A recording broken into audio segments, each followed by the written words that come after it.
No, stop. Intro. We're doing it. Stop. We're doing the intro.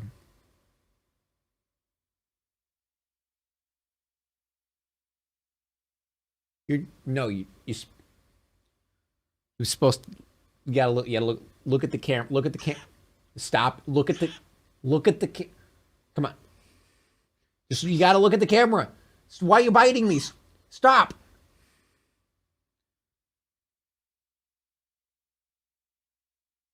You literally ruined the entire intro, chat. Just forget it. You know, whatever.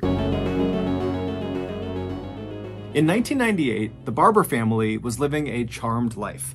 Michael and Elizabeth had been happily married for 20 years, and they had 3 beautiful daughters who ranged in age from 9 to 15, and they were all thriving. The family lived in a very modest, plain-looking home in Melbourne, Australia, but the second you stepped foot inside of that home, you would see it was bursting with life. The sounds of kids laughing and playing, and of Michael and Elizabeth happily chatting away filled every room. Now, the Barbers' lives were not perfect by any means. In fact, they struggled. I was adding ambiance to that situation. Financially and lived basically paycheck to paycheck. However, they didn't let their financial struggles define them. Instead, Michael and Elizabeth put a lot of stock in another aspect of their lives that they were all undeniably rich Crypto? in, and that was in creativity. Michael was a toy maker. He started out with the... I honestly thought he was going to say crypto just because he started out with Cree. Crypto? And a designer, and Elizabeth worked in children's literature.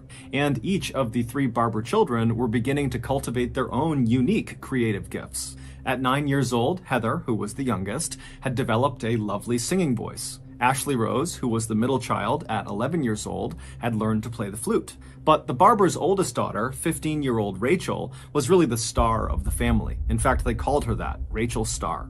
Rachel was an extremely talented dancer. She was so graceful. That's a little bit. You're calling your daughter Star. It's a little bit. It's a little bit over the top. Would you stop biting me?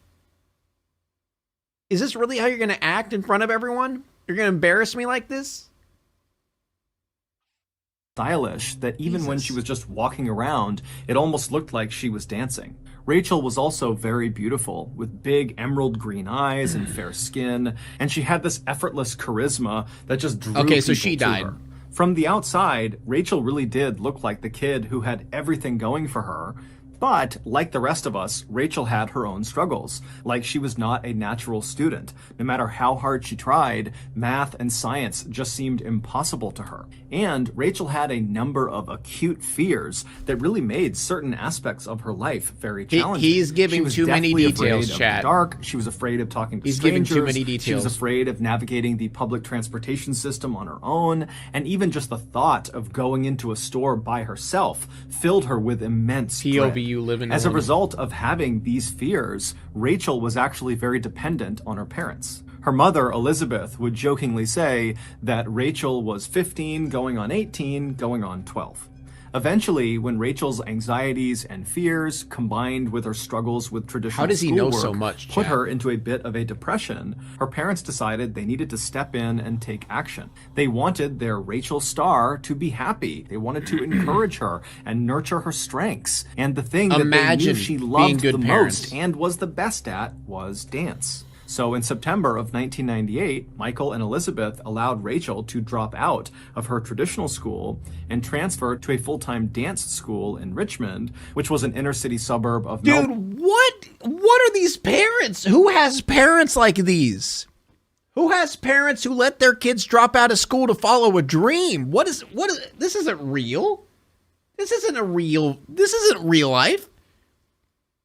Melbourne, located about 20 minutes away from the Barber's house. And once Rachel was enrolled in this new dance school, she blossomed. She made loads of new friends, she started modeling, which was something she was very proud of, and she met a boy, Manny, who she absolutely adored. But as well as things seemed to be going for Rachel at her new school, she would soon make a fateful decision that would have absolutely catastrophic effects. On Monday, March 1st of 1999, so 5 months after Baldwin's Rachel true had identity transferred is the to this Grim new Reaper. dance school, Rachel and her father, Michael, like every other morning, left the Barber household, climbed into Michael's car, and began driving to Wattle Park, which was a train station closest to their house. From Wattle Park, Rachel would catch a train that would take her to the Richmond station, and then she would get off, she would meet up with a friend, they would have breakfast, and they would walk the rest of the way to their dance school. When Michael pulled into the parking lot at Wattle Park and parked the car, and Rachel was getting her stuff to climb out of the vehicle to head up to the train, he stopped his daughter and said, "Hey, remember, I'll be back here at 6:15 tonight to pick you up." And Rachel looked at him, she smiled and said, never okay, seen and again. then she hopped out of the car and she pranced her way over to the station. Michael watched his daughter just long enough to see her climb the steps and disappear, at which point he put his car back in drive, he left the lot, and he headed back home. That evening, Michael returned to Wattle Park. But at 6:15 p.m., when the train came rolling into the station, Rachel was not on board. Michael assumed his daughter must have been running late and so missed the train she would always take, and so he just sat in the parking lot and waited for the next train to come into the station. And a few minutes later, when it pulled into the station, Rachel was not on that train either. And so Michael, he was starting to get worried because he's looking outside, it's getting dark, he knows his daughter hates being out in the dark, she's afraid of being alone, and he's wondering, what's going on with her, but he keeps telling himself that she's bound to show up any minute. And so Michael just sat in this parking lot and watched train after train after train come through the station, and Rachel wasn't on any of them. Now, Michael didn't have a cell phone, and neither did Rachel, so he couldn't just call her to see where she was. But finally, after a few more trains came through and none of them contained his daughter, he left the parking lot but went to his parents' house, which was much closer than his own home, and he rushed inside and he grabbed their phone and he called back to his home, and when his wife, Elizabeth, Rachel's mom, picked up the phone, he immediately asked her, "Hey, is Rachel home? Did she get a ride home from one of her friends?" And Elizabeth would tell Michael, "No, she's not here, and she hasn't called." This was the moment when Michael and Elizabeth instinctively knew something had to be wrong. Rachel was on time for everything, and if she was late, she would always call ahead or call afterwards and at least give some explanation, but to just go silent and not show up, that was not in character. And again, because it was pitch black outside and they knew she was probably alone, that was a situation they knew Rachel would never want to be in because it would have terrified her.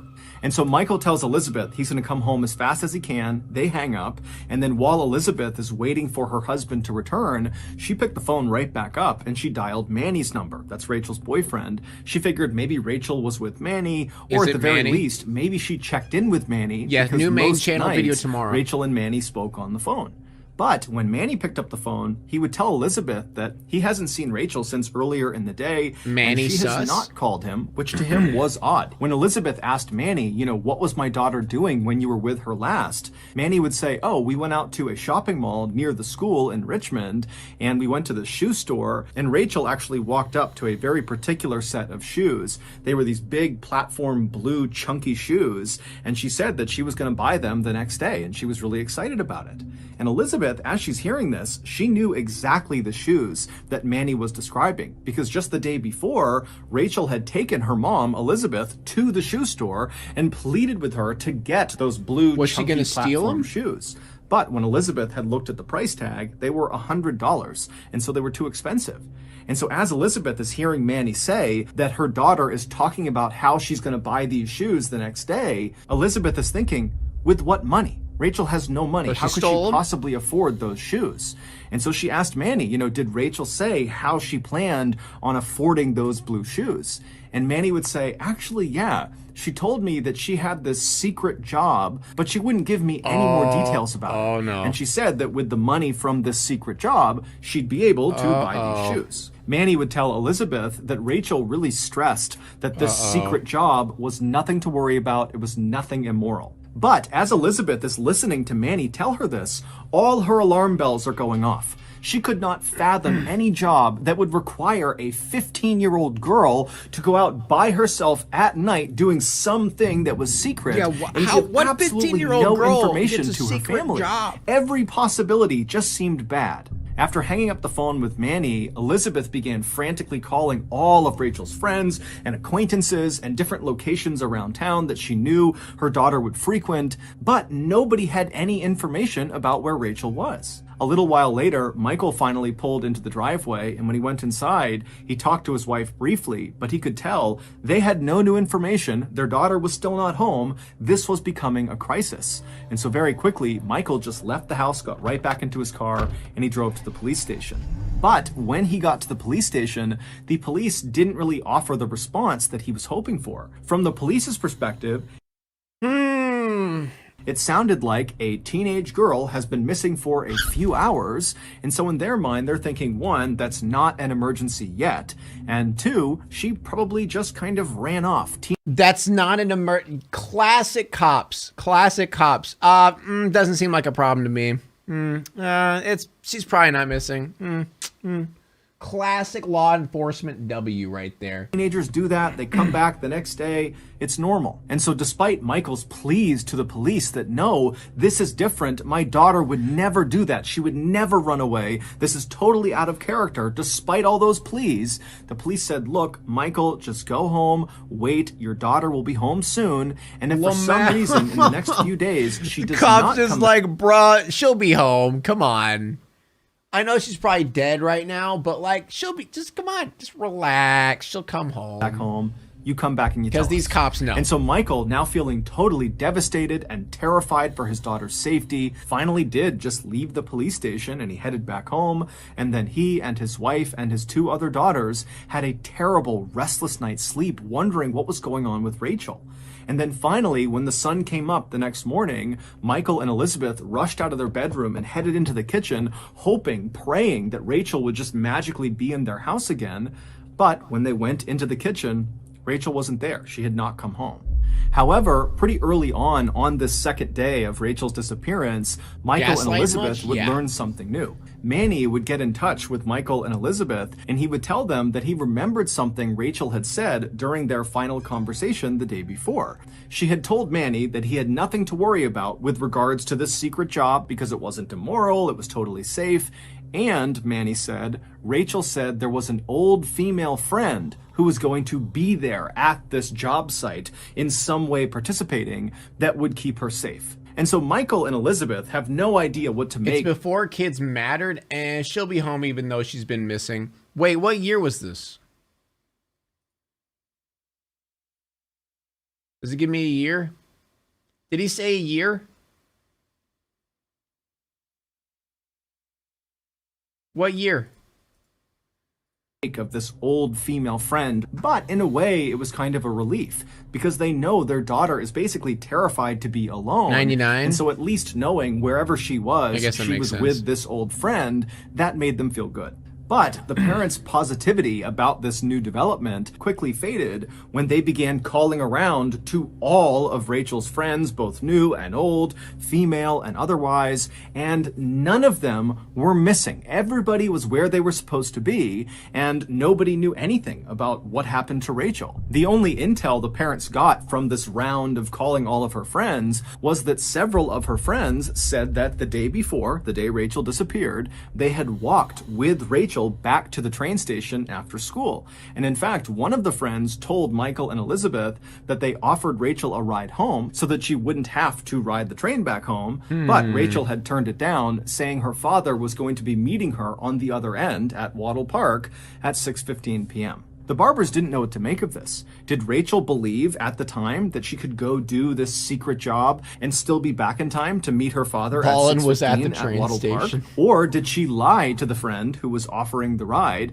and make up the story that she planned on seeing her father when in reality she planned on ditching her father and going and doing this secret job for the night? But regardless of which of these things were true, the parents just still could not understand why by now, 24 hours later, their daughter still had not called to check in.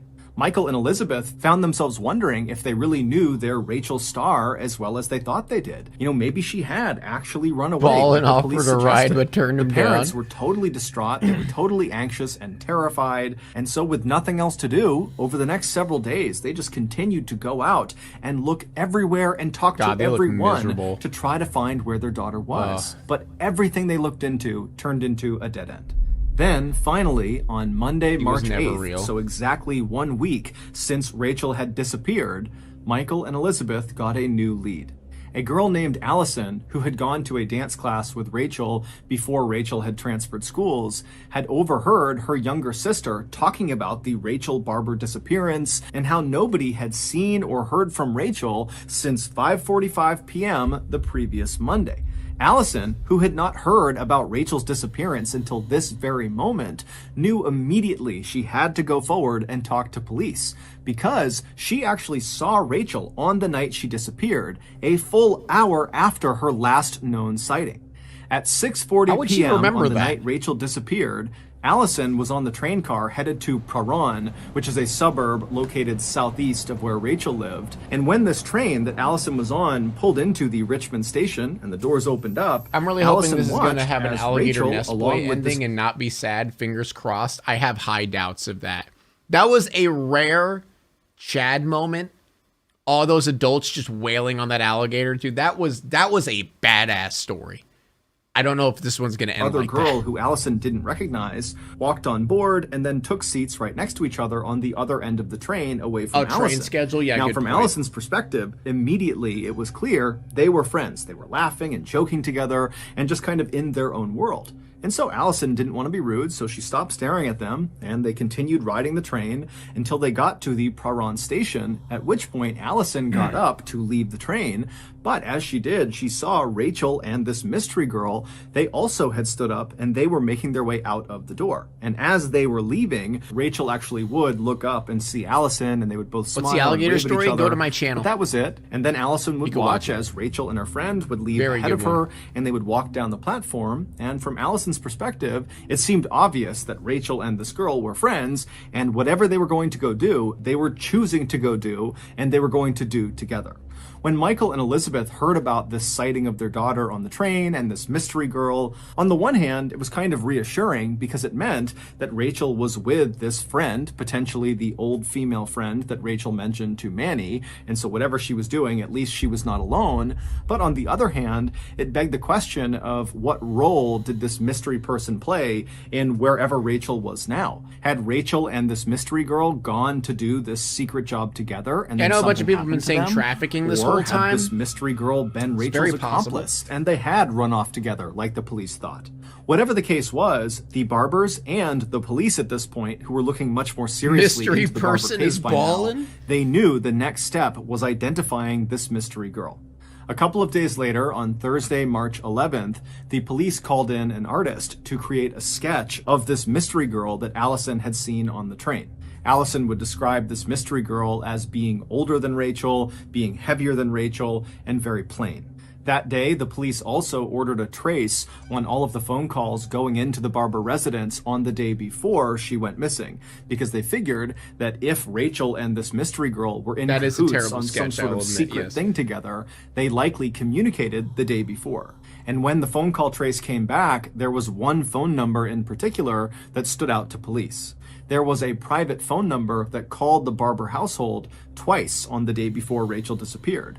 Once at 5:24 p.m., and that call lasted about 15 minutes. And then shortly after that call ended, the private number called back, and then there was another conversation that lasted about 30 minutes. It would take police another 24 hours, but eventually they would figure out who this private caller was. It was a 20-year-old woman named Caroline Robertson, who very closely resembled the police sketch of the mystery girl that Allison had seen on the train. I wouldn't say closely resembled. But you know, I mean, I guess the hair, maybe. And it just so happened that Caroline Robertson lived very close to the Praron train station where Allison saw the mystery girl and Rachel get off. Additionally, Caroline was Rachel's old babysitter and was very close with the Barber family. And so it seemed very likely that Caroline was both the mystery girl on the train and the old female friend that Rachel had mentioned to Manny when she told him about this secret job.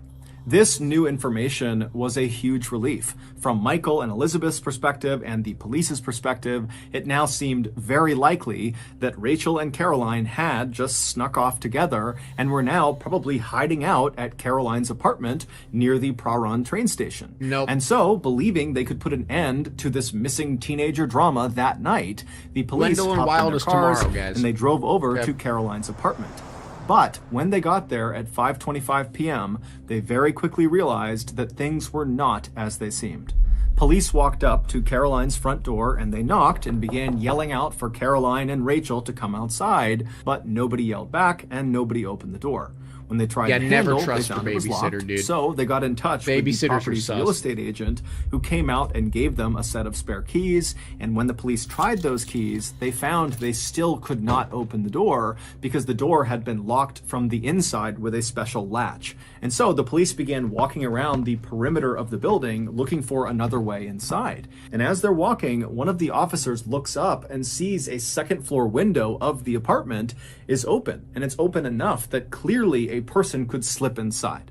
And so the police contacted the fire department, who showed up very quickly, and they put a ladder up against the side of the apartment that went up to that open window, and then a police officer began climbing up. And when he got up to the window and could look inside, he saw he was looking into a bedroom.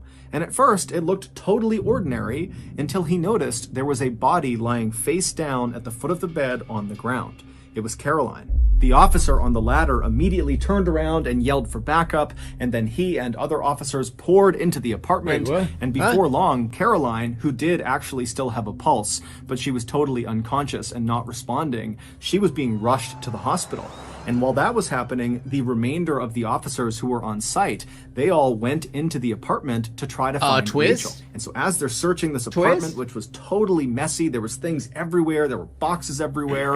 It almost looked like Carolyn had been packing her apartment to move, potentially, when something happened to her, causing her to fall unconscious inside of her bedroom. And so the police searched this apartment top to bottom, and they did not find Rachel. In fact, there was no trace of Rachel anywhere, except they did find a bag of clothes that looked like they were Rachel's size, not Caroline's size, but it wasn't clear if those were actually Rachel's clothes. And so the police just kind of walked around the apartment, gathering up anything that seemed suspicious, like they found rubber gloves and hair dye, they found some bank receipts and some notebooks with some strange writing in them, and they just hoped that some of this stuff might lead to Rachel.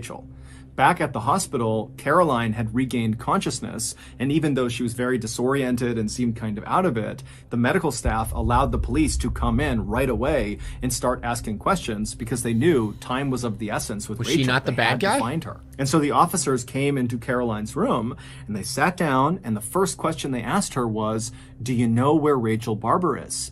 And Caroline just stood there kind of stunned for a second, and then just said, "Yes." Over the next few months, as Caroline's memory came back into focus, she would piece together one of the most unbelievable stories that police in Melbourne had ever heard. The following is a reconstruction of that story based both on Caroline's testimony and on what police were able to actually fact check.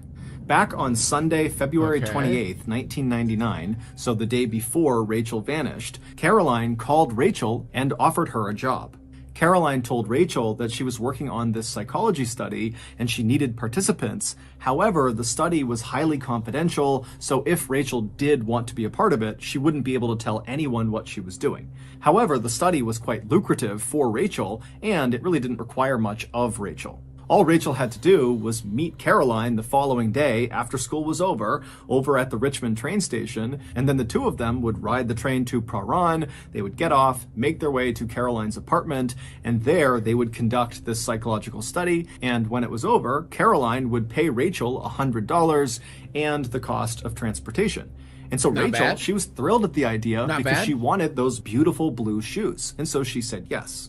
So the next day, Monday, March 1st, Rachel wrapped up school. She made her way to the Richmond train station. She connected with Caroline. They hopped on board the train. They made their way to Praran with Allison spotting them on the train as they went. And then when they got off the train at Praran, Caroline and Rachel would make their way to a nearby pizza shop and get a pizza and some beer. And then they would walk the rest of the way to Caroline's apartment. Once they were inside the apartment, Caroline led them upstairs to her bedroom, and then they both sat down on the floor at the foot of of the bed and began eating their pizza and having some beer and just laughing and exchanging some stories. And then after their dinner was over, Caroline told Rachel it was time to start the study, and it began with a guided meditation. Sitting next to Rachel, Caroline told her to stay calm, think happy thoughts, close your eyes, and just begin to breathe in nice and slow, breathe out nice and slow, and just feel yourself breathing in and out. And so Rachel did as she was told and began breathing in and out and being very calm. Is Rachel and Caroline, the bad guy? at this point, she stood up and began kind of pacing around the room, watching Rachel periodically and reminding her to think happy thoughts and stay calm and keep just listening to herself breathe in and breathe out. And then at some point, Caroline just stopped and stood right in front of Rachel and just stared at her really intently. And at some point, Caroline was confident that the drugs she had laced in the pizza that she had given Rachel were starting.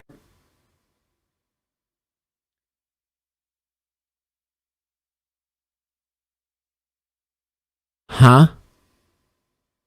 Wait, wait. Whoa, whoa, whoa. Slow down. Slow down here. What? Slow down. Did I miss something? Did I miss something here? What? I'm sorry, drugs in the pizza? Starting to take an effect. It looked like Rachel was starting to doze off. And so at that point, Caroline walked around behind Rachel, who still had her eyes closed. She's still doing the study. And Caroline pulled out a telephone cord. She wrapped it around Rachel's neck and she pulled it as tight as she could. Immediately, Why? Rachel came out of her trance and she reached up and began trying to pull the cord off of her neck. But Caroline was easily 50 pounds heavier than Rachel and easily was able to maintain control over But Rachel. why? And so Rachel is squirming and fighting and scratching and doing everything she can to try to get this cord off, but she can't. And eventually the fight just leaves her body and she goes still.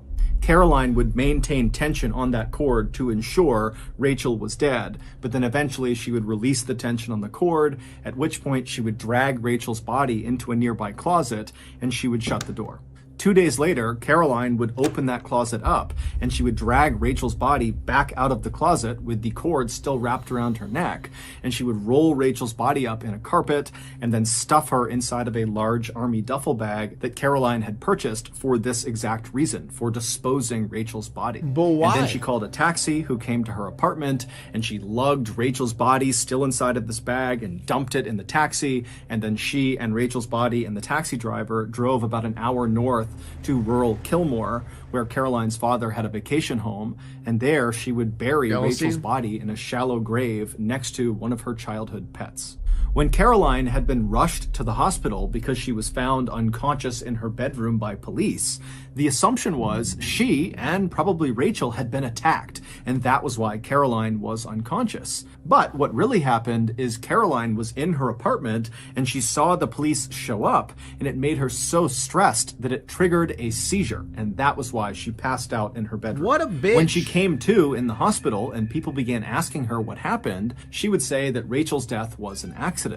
However, months later, after investigators had gone through all of the evidence they had collected from Caroline's apartment, they discovered Rachel's death was anything but accidental. According to the notebooks they found all over Caroline's apartment, which were basically Caroline's journals, Caroline hated herself. She totally loathed her physical image and who she was, and she was obsessed with the girl she used to babysit, Rachel Barber. Rachel was this beautiful, perfect person that Caroline wished she could be. And so one day, Caroline decided she would just stop being Caroline and would literally become Rachel. And to do that, she would kill Rachel and assume her identity. Oh, of course. Oh, yeah. That makes sense. I get it. Because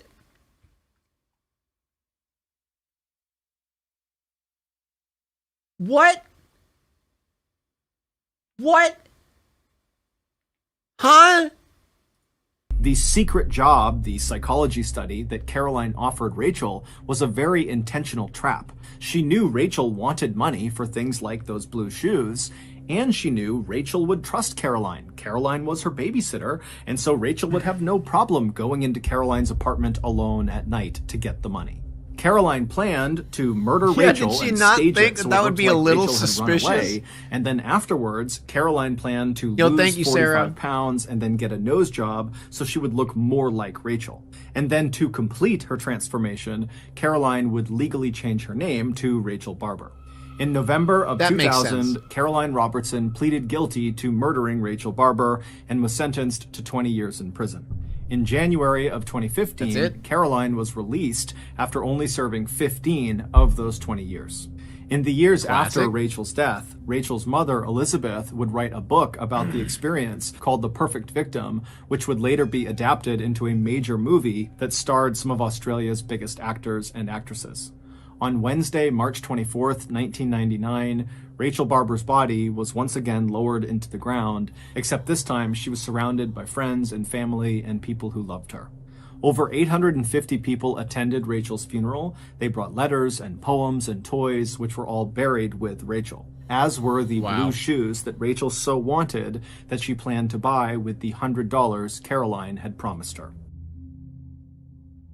So that's going to do it. If you got something... That's so fuck... Never trust your babysitter, chat. Never trust your Bitch! Are you kidding me? Dude, this bird... You're pissing me off. Yeah, she only got 15 years. Oh, man. Dude, people don't make sense to me. Yeah, I wanted to murder her and then become her. What the fuck? Who does? How? How? Now it's time to walk away. I hope you enjoyed your stay. Did you laugh or cry or maybe subscribed? I'll thank you either way. You know I will miss you. I hope you return. Tell your friend or your mother to get me more views, please.